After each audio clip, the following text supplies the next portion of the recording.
Hi, good morning. Today is 20 dito sa bansang ito. So first day ng trabaho ko na on-board talaga ako. As a team leader ng cleaning. So maglilinis kami ng bahay as a team na hindi na dati na isa-isa lang ako. So ngayon, apat na kami, tatlo yung team ko.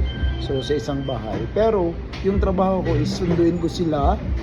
And then pupunta kami sa mga houses. And then ibalik ko rin sila kung saan ko sila sinundo. So usually magkikita kami sa sa station. So Franklin Station doon ako pupunta.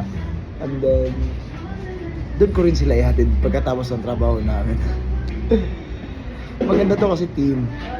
Sana maging okay siya. Pero yung travel ko naman is separated. May $15 din ako per hour sa travel namin. Kasi ngayon 3 bahay yung pupuntahan namin sa travel. Aside sa per hour ko, may, kumbaga sa gasolina ko na rin. Parang ganun siya. So coffee muna ako kasi work mode na din tayo. Balik sa trabaho. Go, go, go!